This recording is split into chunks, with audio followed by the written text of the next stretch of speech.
इस तरह दुखियारी बनकर बैठने से कोई फायदा नहीं होगा बेगम रुकैया। उठिए, बटोरिए अपनी पूरी ताकत, मत छोड़िए हक हरम पर से। ऐसा नहीं है कि हमने हार मान ली, लेकिन दुख इस बात का है कि हमारी चाल हम पर ही उल्टी पड़ गई। चाल अच्छी चली थी आपने, लेकिन चाल चलने का तरीका गलत था। क्यों? क्या गलत किया हमने? शहंशाह को इस मामले में शामिल कर दिया आपने, यही बड़ी गलती की। उससे क्या बदल जाता? बहुत कुछ बदल जाता, बहुत कुछ। अगर ये बात हरम में ही रहती तो सारे बेगमात को इस बात का यकीन हो जाता कि इस सारी फसाद के पीछे बेगम जोधा का हाथ है। नफरत करने लगती उनसे और आप बिना कुछ किए इंतखाब में फतेह पाती। लेकिन आपने सारे मामले में जलाल को शामिल कर दिया। जलाल का बेगम जोधा पर यकीन देखकर सबको इसी बात का एहसास हो गया कि गलती बेगम जोधा की नहीं है। देख रही है बेगम रुकैया, किस कदर यकीन करते हैं जलाल बेगम जोधा पर। आप इस बारे में बात मत कीजिए महामंगा, खून खोलता है हमारा। सबके सामने जलाल ने जोधा बेगम की तरफदारी की और हमें सबके सामने चुप होने को कहा। न जाने जोधा बेगम ने जलाल पर क्या जादू कर दिया है।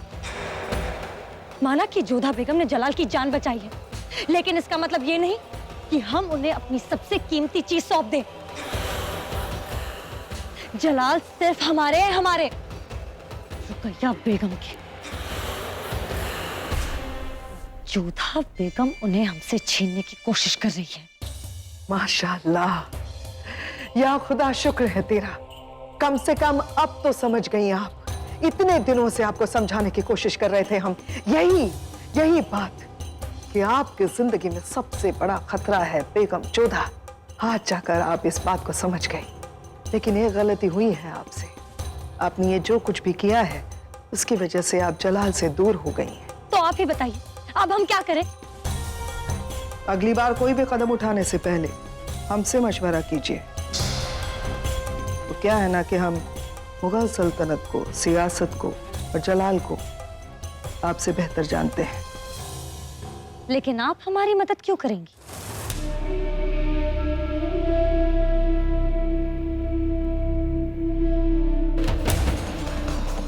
वो क्या है ना कि हमसे ज्यादा शिद्दत से कोई नहीं चाहता बेगम जोधा जलाल की जिंदगी से हमेशा के लिए दूर हो जाए,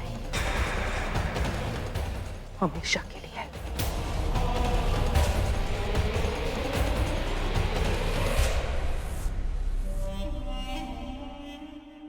खुदा हाफिज।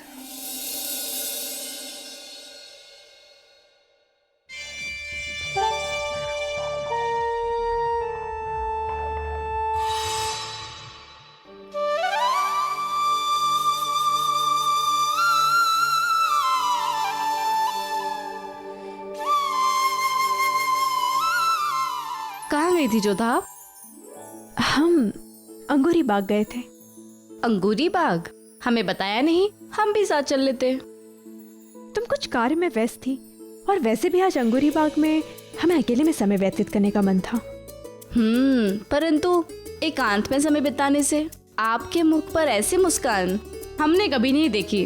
आप तो ऐसे प्रसन्न लग रही हैं जैसे किसी उत्सव से होकर आ रही हो।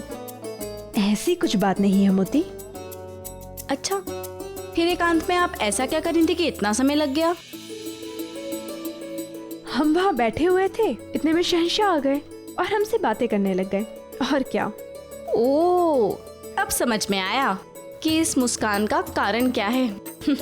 चांदनी रात, शहंशाह का साथ, कभी नाव पर, कभी यात्रा में और कभी अंगूरी बाग में। मोती, जब देखो तब तुम्हारा एक ही सुर लगा रहता है। और जब देखो जब आप सत्य को झुठलाती रहती हो। यदि आपके मन में शहंशाह के लिए भावनाएं हैं तो बता क्यों नहीं देती?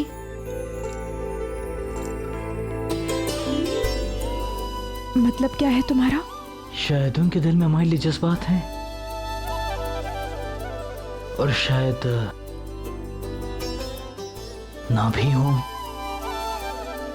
लेकिन हम फिर भी दोबारा उनके पास जाने की गुस्ताखी नहीं कर सकते। हम एक बार मुंह की खा चुके हैं और अगर ऐसा हुआ तो हम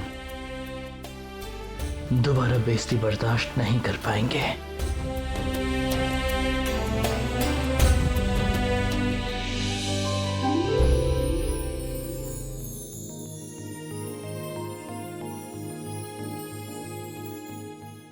आदाब भाईजान।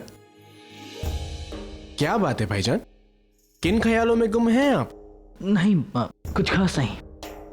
अब मिर्जा हम तुमसे एक बात पूछना चाहेंगे। तुम जज्बात और मोहब्बत को काफी अच्छी तरह से जानते हो, तो हमें एक बात बताओ कि अगर किसी के दिल में जज्बात हो तो उसे क्या करना चाहिए? पहला अवसर पाते ही अपनी मन की भावनाएं बता देनी चाहिए। अपने आप को बहलाकर कोई फायदा नहीं। जोधा, आप अपने साथ ही नहीं बल्कि शहंशाह के साथ भी अन्याय कर रही हैं। जाके उन्हें बता दीजिए ना कि आपको उनसे प्रेम है। नहीं, हम शहंशाह को ऐसी बात कैसे कह सकते हैं भला? इसमें सोचना क्या है भाईजान? जिसे हम पसंद करते हैं उसे अपने दिल की बात कहने में जरा भी देरी नहीं होनी चाहिए। और अगर फिर भी बात ना बने तो मतलब हमारे कहने का मतलब है कि मान लो अगर किसी ने कोशिश की हो और फिर मुंह की खाई हो तो? अगर ऐसी बात है तो फिर वो गलती दोबारा नहीं करनी चाहिए, क्योंकि अगर दोबारा उसने मना किया तो दोस्ती भी खत्म होने का डर बन जाता है। तुम ठीक कह रहे हो। वैसे आप किसके बारे में बात कर रहे हैं भाईजान? हम किसी के बारे में नहीं, बस ऐसे पूछ रहे थे।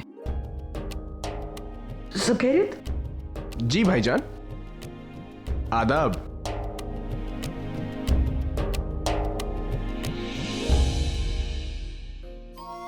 क्या आप सच में मोती सत्ती कह रही है? क्या सच में हमारे मन में शहंशाह के लिए भावनाएं जाग गई हैं? मिर्जा ठीक कहते हैं, हमें अपने जज्बात पर काबू रखना चाहिए। अगर फिर से जोधा बेगम ने हमें ठुकरा दिया तो हम दोबारा ना नहीं सुन पाएंगे।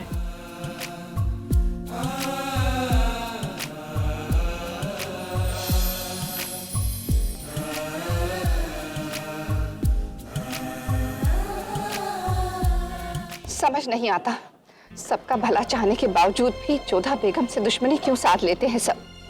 उन्हें क्यों निशाना बनाया जाता है? रुकैया बेगम से ये उम्मीद नहीं थी। माफ कीजिएगा भाभी जान, रुकैया को बचपन से जानते हैं हम। हमें अभी इस बात पे यकीन नहीं है कि रुकैया ऐसी कोई ओछी हरकत कर सकती है। बचपन से इस उम्र तक आते आते समझ बढ़ जाती है और मासूमियत घट जाती है। हमें अब भी याद है गुलबदन बेगम, जब हिंदाल भाई साहब ने रुकैया को हमारी बाहों में डाला था, कितनी मासूम थी वो। और आज ताकत की चाह ने उसे क्या से क्या बना दिया है। लोगों के जज्बातों के साथ खेला। हमें रुकैया से ये उम्मीद नहीं थी।